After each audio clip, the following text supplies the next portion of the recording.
Welcome everybody to awe-inspiring Sao Paulo, Brazil for SFT 22, the return for breast cancer awareness. We are absolutely in store for what promises to be some outstanding fights in the cage. Hey everybody, I'm Jay Adams alongside longtime UFC veteran Billy Quarantillo. All female fights tonight. Today's fight card is dedicated to, raising awareness for breast cancer. Just all these fight cards on paper are matched up really well. I think we're going to have a great, exciting show. A lot of finishes, a lot of exciting fights here tonight. Let's talk about the main event. It is in the straw weight division. Andrea Seraphim versus Pamela Mara. It is for the vacant title. The SFT vacant strawweight championship is at stake tonight. Yeah, this one's going to be a good one. So Seraphim is 4-0 with 4 knockouts, so she's riding a lot of momentum coming into this fight. Her opponent, though, isn't going to be just a pushover. She's obviously in this main event slot for a reason. She thinks she can win this fight and walk away with that title, and a lot of people are probably thinking that too. I think that's going to be a great, probably fight of the night. Yeah, co-main looks very interesting as well. That's in the bantamweight division. Karini Killer versus Sydney Hocha. Yeah, Sydney Hocha coming to the fight with the most experience out of anyone on the card. She's got the most fights, the most experience. Might have her hands full with Karina the Killer. That's going to be a great fight. Both these girls have all kinds of accolades, ranging from jiu-jitsu to Muay Thai. I think that's going to be a great fight in the 135-pound division. I think we're starting to get ready now, getting ready for this first grappling match. I think we're about to get this started with match 1 over here pretty soon. All righty, it looks like we are ready to get started on our first fight of the night. It is a submission bout scheduled for 1 6-minute round in the flyweight division. That's 125 pounds. You first saw the prodigal daughter, there she is now, who returns to the SFT and made it all the way to the UFC, something you know very well about, Billy Quarantillo. She will be fighting in this submission-only one-rounder.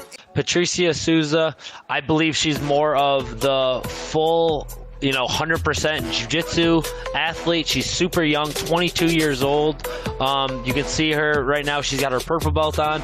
So, like I said, I think what you see here is, a high-level MMA fighter who's 29 years old, probably been doing jiu-jitsu, 7, 8, 9 years, against, basically a prodigy of jiu-jitsu, probably just trains jiu-jitsu all the time, and we're gonna see who's got the better jiu-jitsu here. Padua's got, I think, a little more, she's already tasted some of that high-level spotlight, being in the UFC, so she's got a little more experience in that. But, Souza probably has the advantage of always doing jiu-jitsu, full-time jiu-jitsu. I would imagine, that's what she's doing. She's a little bit younger. She probably, she isn't even close to her prime yet. But you're seeing this with some of these jiu-jitsu athletes. They're starting when they're 6, 7 years old. And by the time they're in their 20s, they're phenomenal. So I think we're going to see a really good match here. Also, it's going to be in the cage, which is a little bit different than some of their grappling tournaments. And this fight is scheduled for 1 round. It will be 6 minutes long. Looks like she's pulling guard right away. But, Jay, to what you were saying, we do. I'm sure both these ladies do this as well, where there are certain classes where, today we'll just do jiu-jitsu today, and then other classes where we'll do the ground and pound and the striking. So I'm sure for this, they probably just stuck to a lot more jiu-jitsu classes and really worked their pure jiu-jitsu technique. And you could see DePadua almost casually holding Souza up. She didn't go down to the canvas till she wanted to, and she ends up in the closed guard of Souza. Yeah, but you can tell Souza wanted to be on her back. She looked like she tried to pull guard at first, wasn't successful right away, and then that time, almost kind of like a takedown pulling guard. She's ended up in her full closed guard right now, and let's see what Padua could do from here. For the people who are just tuning in, because I know we get a lot of late people who usually check in about 15, 20 minutes late, you're watching SFT 22, the return for breast cancer awareness. from delightful Sao Paulo, Brazil.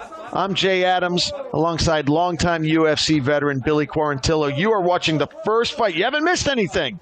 You haven't missed anything. This is the first fight of the night. We have 5 more fights after this, all females, all for breast cancer awareness.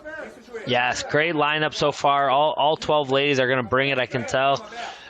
We see Padua looking to try to pass the guard. She's working in half guard now. Doing a good job with that top pressure. Went from full guard now to half guard. Looking like she's a little bit stronger, and she's doing a good job of minimizing Souza's game off her back here.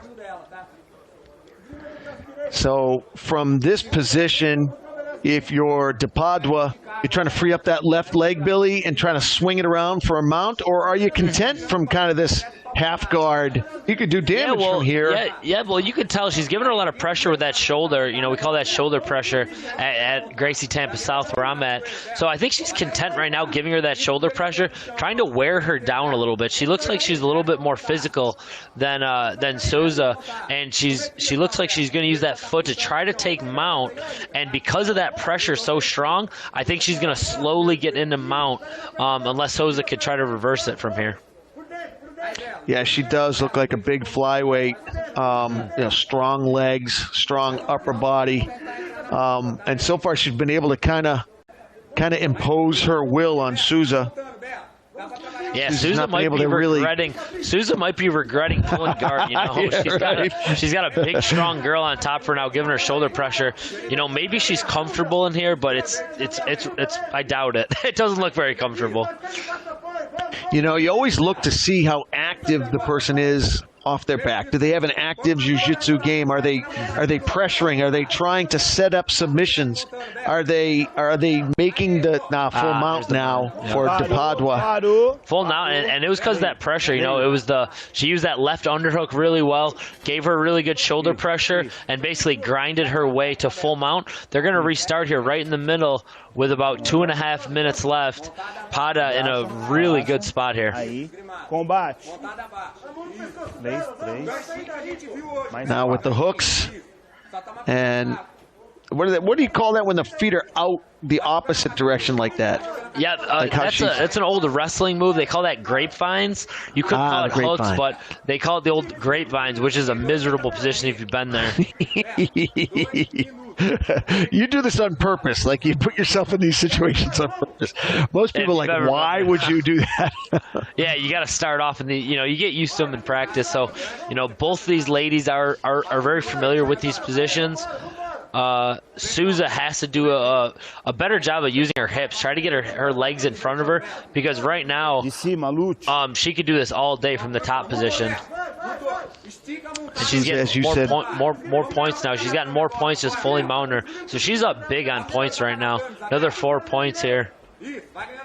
She's up big time on points. Souza probably needs a submission at this point. It's going to be hard for her to get that many points in 1:20. Looking especially with the back. Padua taking more points here, taking the back, and now she's going for the finish, it looks like. Trying to fish for the neck. And Souza, you can see, trying to wrist fight in there, trying to prevent it from being a 2-arm choke. Much harder to choke with just one arm, but boy, she's putting it on her. Boy, flattening her out. That's got to be miserable. She still has just about a minute to try to finish this sub. She doesn't want this. Really bad position. You can tell she's a smaller fighter, not really strong enough or technical enough. And Padua is all over. She tapped her. The tap. Yep. Wow. And she'd flattened her out, and she probably had worked that throat. She probably had that wrist digging into the front of the throat of Souza. Very, very uncomfortable. If it wasn't a full-out choke, the front of her neck had like a wrist bone and a forearm, and you can see De Padua very emotional here with this win. I'm wondering what she's gone through in her training, whether she's had some bad situations. With COVID, everybody's having tough situations. It must be so difficult to train for one of these fights. So you can see the instant emotion from De Padua when she won this fight.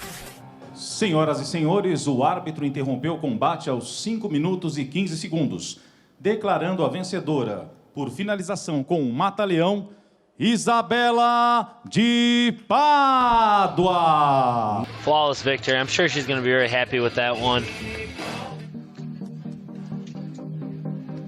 You could see the owner of SFT MMA right there, Mr. David Hudson, coming over to congratulate de Pádua.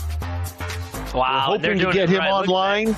Woo! Yeah, look that's at that how you trophy, train. and That's how you train for the fight, by lifting that thing. Yeah, wow, what a trophy. They're doing it big over here. There's Dave right now mixing up. He's having a great time. We're all having a great time. Well, coming up, my friend, is our co-main event of the evening. It's going to be in the bantamweight division. That's 135 pounds. Karine Silva versus City Hocha.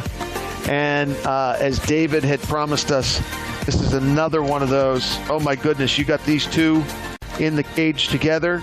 When you look at their records and you look at what they've done in the recent past, you realize you got the number 2 bantamweight stepping in to face the number 5 bantamweight. It's going to be fireworks. Oh, yeah. And this is a fighter at 135 who has 8 wins by knockouts, was 5-0, unbeaten as an amateur, has international boxing experience, a blue belt in jiu-jitsu, 4 victories from submission, and coming off 3 consecutive wins. She has all kinds of momentum coming in here into the cage in Sao Paulo. City Hocha, another one of those power fighters. She didn't even start fighting until she was 38 years old. She's 43 now.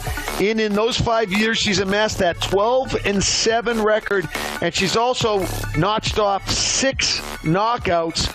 So she's proving that it's never too late to start this sport. Look at the shape that this bantamweight is in. She is absolutely jacked. If you're wondering if MMA gets you in shape, folks, there's the answer to that question right there. She is 43 years old, and she's winning fights. She's knocking out opponents half her age. And look at the shape she's in. She's making her SFT debut here tonight. Yeah, and 43 years old, and it sounds like she would have all the experience, but she's only got a few years of experience, which means she's been super active, in these last 4 or 5 years that she's been training to amass a pro record of 12-7. Who knows what she did before that with amateur fights, but in that amount of time to be 43 years old, and to have the type of accolades that she has already, very impressive. Ladies and gentlemen, this combat is scheduled for 3 rounds. Bantamweight division, broadcasting for Fight TV pay-per-view and sponsored by Coyotaco, Monaco Hotel, Max, Brafite, Nova Perfil, Rádio Bandeirantes, and UFA, United Fight Alliance. Here we go, in the blue corner. This fighter stands 5 feet 5 inches tall, weighing 133.34 pounds. Her professional records, 12 victories, 4 defeat. Fighting from Curitiba, Paraná, Brazil, Karine Killer. And her opponent at the red corner. This fighter stands 5 feet 7 inches tall, weighing 133.45 pounds. Her professional records, 12 victories, 7 defeat. Fighting from Bonito, Mato Grosso do Sul, Brazil, City Hocha. The referee in charge, Flávio Mendra. We'll see if we get referee instructions here in this co-main Vocês são atletas event. profissionais, lutem duro, lutem limpo. Respeitem as regras e obedeçam os meus comandos o tempo todo. Toquem as luvas se quiserem. A seus corners, boa sorte, There we go, some mutual respect there between these two ladies. Azul, pronto. Yeah, you can see the height advantage for Hocha. Yeah. Substantial 5'7" versus 5'4", so you might be looking to take advantage of that. Probably has the reach advantage as well. Looking to stick that left jab in Killer's face all night long. Keep distance. Fight long. Yep, good intensity. The Killer coming forward with a good combo right away.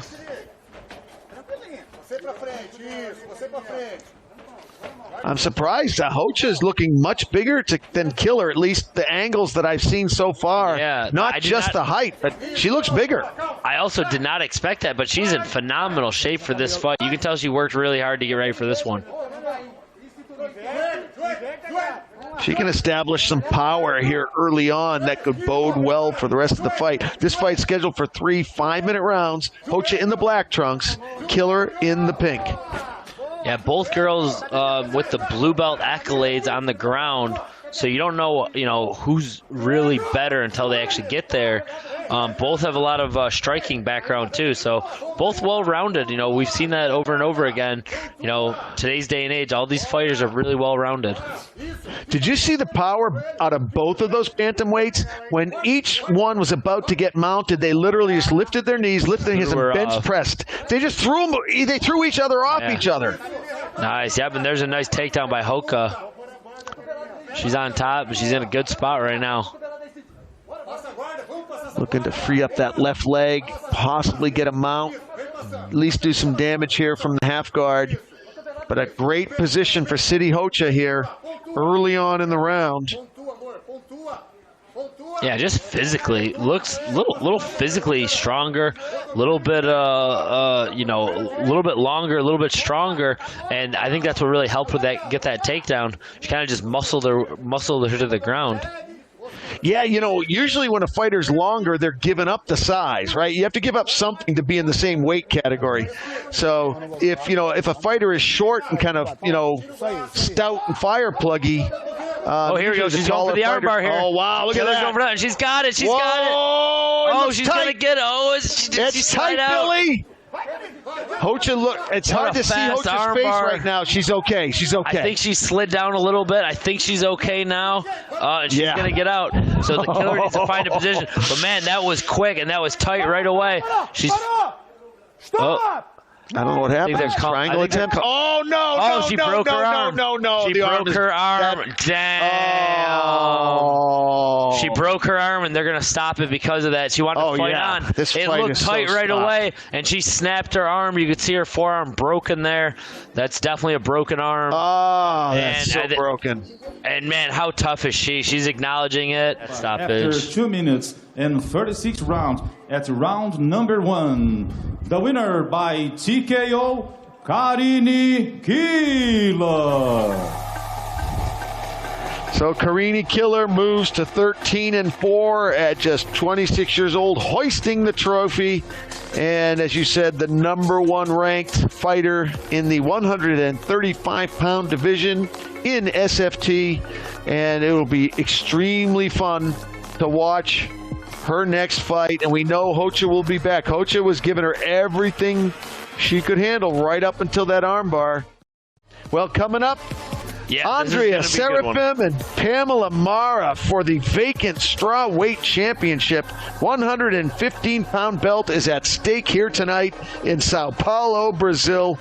And we have 2 studs who will be stepping in the cage trying to put that belt around their waist. Yeah, 2 high-level fighters, both well-rounded, both have a lot of different accolades. And, these are the best 2. These are the best 2 for a reason. There's a reason why they're fighting for this main event, SFT World Championship. And this is going to be a good one, man. We've been waiting all day for this, and I just can't wait to see how this one ends. And who doesn't root for someone who works 14-hour days as a bricklayer and as someone who, carries concrete all day long out in the hot summer sun in Brazil? Someone who is worked her way all the way up to a blue belt in jiu-jitsu, a blue belt in Muay Thai, someone who has 4 consecutive victories, all of them being by knockout. Someone who is at the #1 of the rankings at 115 pounds in SFT. Who doesn't root for someone who comes into the cage with all of those accolades and all of that background and then has these amazing violent wins with elbows, with knees, with punches, with spinning back fists. She's just so fun to watch and so fun to root for. Yeah, and good luck trying to beat this girl mentally. You know, I think that's probably her strongest game. You know, you see this with some of these fighters that have really tough day jobs, and they work their butts off all day, and they get into the cage, and it's fun to them. You know, it's fun to go out there and compete, and that's sometimes the most dangerous fighters. She's got a black belt in Muay Thai. She's got a black belt in kickboxing. She's the Pan American Muay Thai champion. She's the Paulista Muay Thai champion. She's got 5 consecutive victories, a purple belt in Brazilian Jiu-Jitsu, and she has told everyone, my time has come. Tonight is the night. Tonight is the night I put the October pink belt around my waist. It is not going around Andrea's waist. It's going around my waist tonight, and you are going to see an amazing performance here tonight. I cannot wait to watch these 2 strawweights do battle here inside the cage. Yep, this is going to be a banger. And for the strawweight championship, what an exciting matchup. 2 high-level ladies, both a little bit older, 32 and 38. You see that sometimes with some of the ladies that, you know, they end up starting a little bit later. So I would say the prime for these ladies is right in the 30s somewhere. So neither of these ladies are, you know, outside of that. Both these ladies are going to bring super high intensity. You know, they're both going to fight for this one, and they're both going to be looking for the finish. Yeah, a lot of people might look at the age and say, oh man, they're going to get easily knocked out, or they're going to, because they're older. Well, when you start later, you do not have as much time on the odometer, so you do not have as much wear and tear. These fighters have only, you know, been in the game 5 or 6 years, so they don't have the same amount on the odometer. This fight is for the vacant strawweight championship.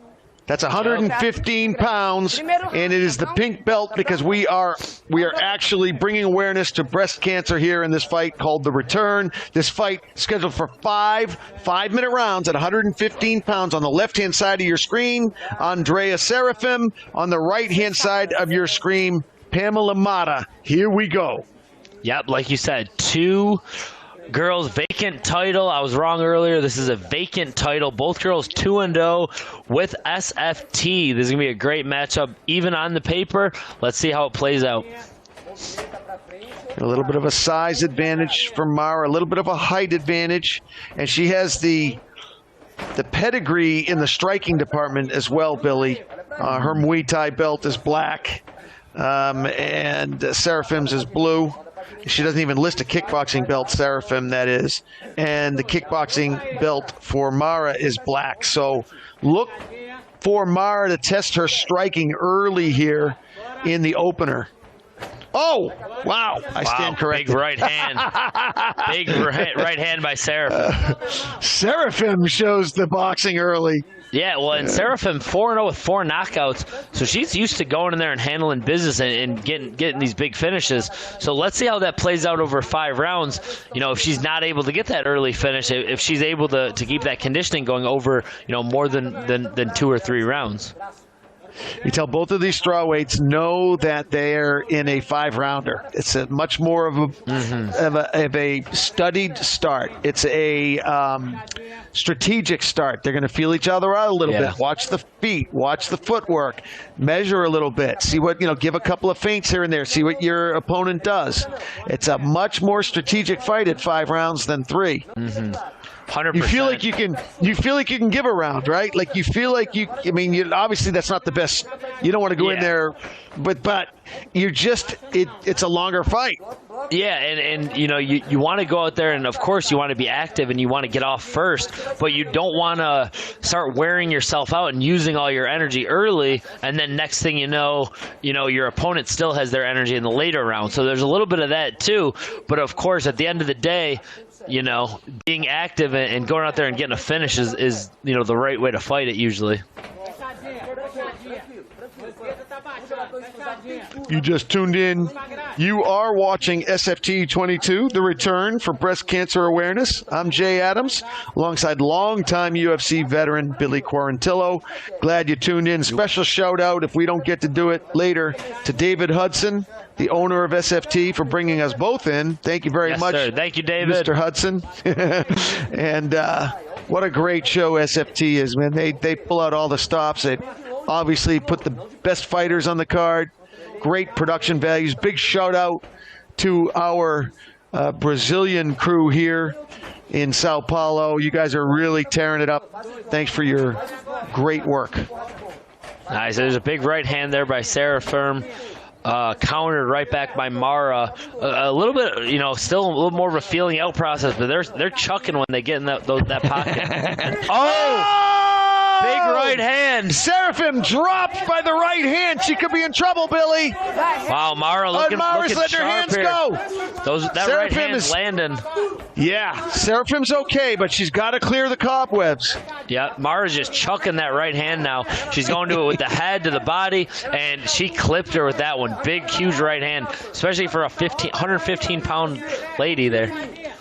Yeah, it's almost like a whipping style. It's like she's whipping that right hand, isn't it? Yeah. Oh, and the left hand now.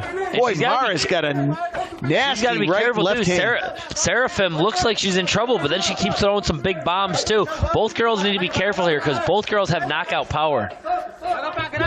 They've both proven it many times. Yes. Wow, Smart move I'm really here impressed with smart move here by Seraphim, slowing the fight down a little bit. She got tagged. Let those cobwebs in your head clear a little bit. And she's got a long time. If I'm her, I'm slowing this fight down as much as I can. She's got a lot of rounds. It's okay to give this round up. Just don't get finished during this round. Try to wear out these last 32 seconds and go back to your cage. But she looks like she still wants to be aggressive here. She wants to go for that finish too. Mara pressing the action too, which is a great move on her part. Great strategy to press the action. Don't let Seraphim slow things down. This is working for you. This walking Seraphim down style is working. Cutting off the cage and then whipping those left hands. It's almost like a combo, like overhand hook whip. It's like almost like she's turning her wrist at the end. She's turning her wrist. It's almost like she's hitting with the top of her hand. Segundo round, tá pronto? Tá pronto? Vamos pra luta. Yeah, Seraphim's still in this fight too, and anytime you have that type of power, she definitely lost that first round. Mara's definitely up 1-0. You could call it a 10-8 too, because she dropped her. You definitely could. It was, Mara clearly won the round, either 10-9, 10-8. She's up right now. You wouldn't guess this fight goes to a decision the way they're throwing. You can never tell though. Neither one of them wants to take that chance. They do not want to leave it in the judges' hands. Much rather have a nice, strong finish here. And what a culmination, what a huge moment it'll be for either one of these strawweights to put that belt around their waist. They've both been working so many years, so hard. And, people don't know, Billy, what you guys go through. I mean, the training and the discipline is just off the hook for this sport. Yeah, we saw before Seraphim basically working as a full-time construction worker. There's a lot of people that have to do that, have to work full-time and do stuff. I did it throughout most of my career, until I was able to get to a certain level that I could do it full-time. So, obviously, I have so much respect for anyone who gets in that cage, especially, during this time of COVID and all this uncertainty. It's not easy right now. So, hats off to these ladies for showing up and putting on a show for us right now in the main event. Andrea Seraphim on the right-hand side of your screen, Pamela Mara. It was a Pamela Mara first round due to a big sit-down on her part and really doing more damage with the hands than Seraphim was able to. But it's, as you said earlier, it's anybody's fight. Seraphim is in this fight. Yeah. They are trading. And she's still throwing. We were talking about, Mara clearly won that first round, but the way they both came out for round two, it looked even, and they're both just throwing these bombs at each other. So Seraphim very much so in this fight. Left hand, left uppercut, not closing the distance. She needs to close the distance before she goes those big uppercuts. Seraphim pressing the action in the last minute or two, though. Yeah. That looks good for the judges. Yeah, this round's still anyone's game. And yeah, man, this round is definitely they're up both for throwing grabs. from their hips. I know they are. Oh my goodness! And you can see why there's so many finishes between these two. They're both, throwing with no regard of, of their defense. They're both just throwing bombs at each other, which, for someone, wanting to be entertained, it's very entertaining. Absolutely. Well, Mr. Hudson told us we were going to be entertained by his main event. He wasn't kidding. Oh, nice and left knee there out of the plum. Yeah, Mara now looking to get some work done here in the Muay Thai plum. She does have that black belt. And that was a really good move by Seraphim to at least attempt the takedown that kind of took her out of that plum that was getting dangerous. Mm-hmm. Yeah, it's right there. It's right there for Mara. It's right there. Oh, there it is. The knee. Wow. Once he said it. Nice, good jab there. Yeah, Seraphim doing a good job keeping Mara on the back there. Yes. Back against the cage. Great strategy here, taking Mara out of her game. Mara's game is distance and movement, left movement, right movement. It's a finesse game. She's got such a developed and detailed stand-up game. Oh, nice elbow there by Seraphim. Yeah, and this usually pays dividends. She's making Mara work from here, and she's making her grapple and wrestle. I would like to see her get a little bit more aggressive with a takedown and really make Mara work. Because I think that's going to help when they get back in the middle. If she can wear her down a little bit and make it more of a grimy fight. Oh, beautiful big knee. Mara looks sharp still with her against the cage. She's doing a real good job controlling this fight. Beautiful Muay Thai clinch. That's where she needs to be, in that Muay Thai clinch. And she looks calm and collective still. Already 2 rounds of work, and she looks like she's barely breathing hard. Hasn't really taken too much damage either. Mara does have the slight age advantage here, 32 versus 38.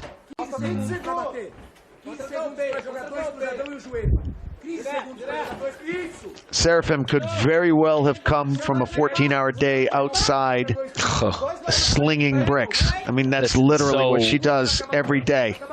It's so intense. Isn't it? Wow. Great way to finish the round. Oh, that's an aggressive referee right there. Yes. The difference I felt is the same exact difference that you felt. The punches were just that much better. They're just a little cleaner. Mm-hmm. They're a little more accurate. And really, it's her finesse, her style. Everything just looks a little tighter. Her game's just a little bit tighter, whereas Seraphim is the grinder, and she's a beast. But it's not as tight, and I think it's counting in the damage department and in the gas tank department too. Seraphim is so much more herky-jerky and so much more balls to the wall that she better have a gas tank with this style, whereas Mara, as the consummate pro, is not, like you said, she's not burning a lot of gas. Yeah, she just looks really comfortable in there. She's just standing right in front of Seraphim, and she doesn't really look like she's getting really razzled by anything. It's either a really good poker face or just the experience of she's used to being in there, and she feels comfortable right now. She really is comfortable. So it could be 2-0 or it could be 1-1. I think it's probably leaning towards 2-0 for Mara, but we still got 3 rounds left. Both these ladies, usually go for the finish till the end. So, these last 3 rounds are going to be bangers. What do you tell yourself in a 5-rounder, Billy? What types of strategic adjustments do you make in your game? Yeah, so I've only been in 2 5-round fights, and I was actually able to finish both of them. One at the beginning of the second round and one at the end of the second round. But my strategy was basically I just worked on my conditioning a ton, which I always do for my fights. And my game plan was just going to go balls to the wall the whole fight. In the one fight, I won by knockout. In the one fight, I basically just wore the dude down and broke him. But basically use that long period of time against your opponent and, bring him out into that deep water. So if you have the conditioning advantage, you can go balls to the wall. If you don't have the conditioning advantage, you got to use your energy a little bit wiser and, go to where you want the fight to be, whether it's on the ground or standing. Matt Arroyo, your trainer and, elite black belt and UFC veteran, told me, he goes, you don't understand. Billy doesn't get tired. He goes, you don't understand. His gas tank is nuts. I'm like, I understand. Yeah, well, I've seen his fights. I understand. Yeah, well, I appreciate it. It's not, like people are always asked, like, if I'm a big, like, cardio guy. And I do some cardio, but it's more so just, make sure I get those rounds in of actual, like, what they're doing right now, actually training in there and getting the sparring rounds in and getting the mitt work in. And it definitely pays off. It has paid off for me in my career so far. Seraphim pressing now. Training now. Here we go. Yeah, they're trading now. And I like this for Seraphim all day long. I like this. This is where I like Seraphim. She's got to make it a phone booth. She's got to make it ugly. She's got to somehow get Mara tired, use that amazing strength that Seraphim has, keep it in tight. But then, see, Mara has so many weapons, Billy. Yeah. You try to make it ugly phone booth, she goes Muay Thai on you. Yeah, technically she seems like the better fighter, just in like sharp technique. Seraphim's doing what she should be doing in terms of, kind of switching the game plan from just striking to striking, but also back her up against the cage and making it dirty.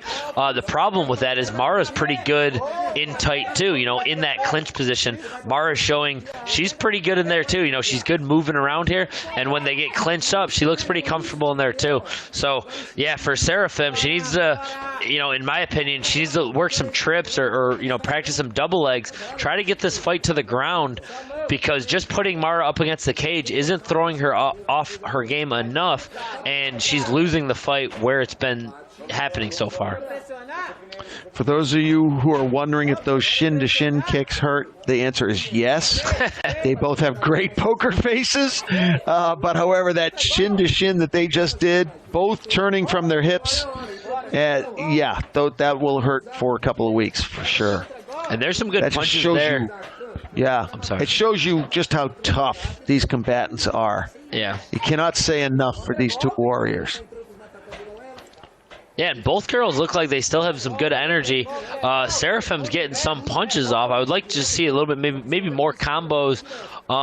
She's got to do something to change how this fight's going, because she's just losing a little bit on each one of these combos. Yep, a little bit off the top. She's losing a little bit off the top every round and getting outpointed. So she's got to get some adjustments in between the round. I'm not sure what adjustments I'd give her though, because I'm not seeing any weaknesses in Mara's game. Yeah, Mara's great at distance.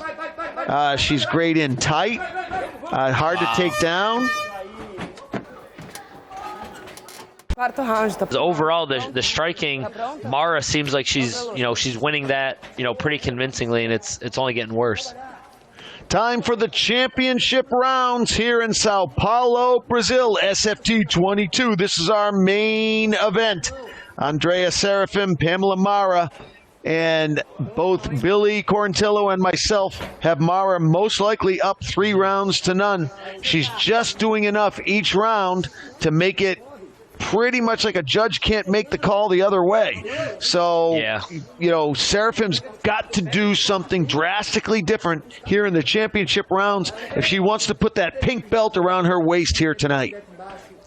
Yeah, credit to Pamela Mara. She's the younger fighter, but you can tell she's fighting with a little bit higher fight IQ. She keeps ending every round with a big flurry, which caps off nice rounds. And everywhere this fight has gone, whether they're exchanging in the pockets here, whether they're getting into the clinch, whether she's moving in and out, she seems to be winning this fight everywhere the fight goes, and it's the gap's getting wider and wider as the rounds go on. Well said. Now you see Seraphim doing something different now. She's going for the hip toss. Yes, gotta do it. Yes, ends up in a bad position though. Yep. Even though she's ending up in a bad scramble, she went for it, and what that shows me, she's self-aware of what's happening in the fight, and she's trying to make it something different, which I like. She went for the takedown there, had her down for a second. She's going for the. That looks like it might be deep. It does look tight. And Does she's look tight. Seraphin's probably a little tired, closed too. up the guard. Oh, going for the figure four. No, she's closing up the guard, trying to tighten it up. Seraphim's not doing the right thing. She needs to fight the hands here, and she's not fighting the hands. Fight those hands. She's tough. Oh, It's over. Got her. Wow. It is Got her with the over. It is over. In the fourth round, Pamela Mara, full of emotion as she taps out Andrea Seraphim. Oh my goodness. Wow, incredible. Incredible finish. Super well-rounded performance by Pamela Mara. Was winning the fight on the feet with her Muay Thai and her striking. And it looked like at the end there, it looked like she looked to her corner and they gave her the okay to jump for that guillotine. She jumped for that guillotine, and Seraphim not doing the exact right thing. Sometimes you get a quick laugh. Didn't fight the hands right away, and she was able to finish her with that beautiful guillotine choke. Seraphim was doing the right thing here, going for the hip toss, trying to break things up. She needed to stir things up, but she landed precariously. It didn't. And then the choke was sunk in here. Beautiful job closing up the guard. Now is Pamela Mara. Now it's just a matter of time. Yeah, a nice readjustment there by Pamela. She had it was kind of tight. And then if you notice, she brought her legs up a little bit higher, got the squeeze in. Unfortunately, Seraphim wasn't, fighting the hands. In those positions, you got to fight the wrist. You got to dig your shoulder in. You got to start rolling through. There's a certain set things that you're supposed to do in that position. And you see people doing it wrong. And sometimes it's because they don't know it. And sometimes it's just, you're exhausted, you're in a fight, things happen so fast. Ou melhor, a árbitra interrompeu o combate a 1 minuto e 55 segundos do quarto round, declarando a vencedora por finalização com uma guilhotina. E agora, a nova campeã da categoria peso palha, ela, Pamela Mara. Look at how thrilled. Look at the emotion. It was interesting. Right before she pulled guard, it looked like she looked over to her corner and said, I got it. Like she felt it before she pulled the guard, and she kind of smiled right before she pulled guard. And now look at how happy she is putting that belt around her waist. The emotion. Just incredible. This is such a big win for her. And obviously, that emotion comes from all the hard work she's put in, the training camps, the injuries, the weight cutting. There's so much that, we don't get a chance to see. And every fighter goes through some sort of adversity. So what an amazing feeling for her this must be. And, the emotion shows. She had, what appeared to be a flawless performance. She could have easily won rounds 1, 2, and 3 on her way to winning round 4 before she gets the huge finish. So just a great overall effort, great overall fight card we had today. We were very lucky to have just an all-around exciting fight card from start to finish. Yeah, big wins tonight for Isabella de Padua, Talita Denise, Bianca Settlemeyer, Julia Polastri, Karini Killer, and of course now Pamela Mara with that beautiful belt, which she is displaying so proudly. And like you said, Billy, it's just the blood, sweat, and tears that went into getting to where she is. And all that emotion just comes pouring out of you all at once as soon as you feel that belt. Yeah, could be interesting to see what David and the team decides to do next. Pamela Mara looks super impressive tonight. Julia Polastri, she also looked very impressive at 115. She's 8-2 now in that division with some SFT experience. So very exciting things happening in that 115-pound weight division. Yeah, I'm really excited to watch Polastri fight again. I'm excited to watch Killer fight again. I can't wait for Hocha to come back because that's a tough way to lose it, man. I can't wait. She'll be back. And obviously, I'm very excited to see this fighter, Pamela Mara, defend that belt. That's going to be interesting. It'll be really, like you said, I'm very curious to see who Mr. Hudson puts in against her next. Everyone's happy after this one. They're going to the Sizzler tonight, having a good night. This action from early in the round, Billy. Non-stop action. Oh, straight left hand, Billy. This right here forever. Three rounds of stand-up war between two elite strikers. Wow, and look at the intensity in her eyes. Just an absolute barn burner of a fight, which we expected here.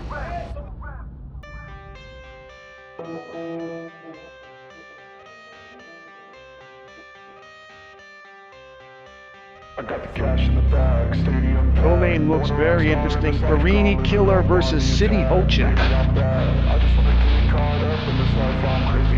There's a nice takedown by Hoka. Oh, the arm bar here. Oh, wow, look at that. Run. She's got it. She's got it. Oh, she's gonna get it. Oh, it's tight out. I ain't gonna take that, stay back. Oh, no. Oh, She no, broke no, her arm. no, no. She broke her arm. Pray that someone's gonna help me. Ain't nobody She like fight right away, and she snapped her arm. You can see her forearm broken there.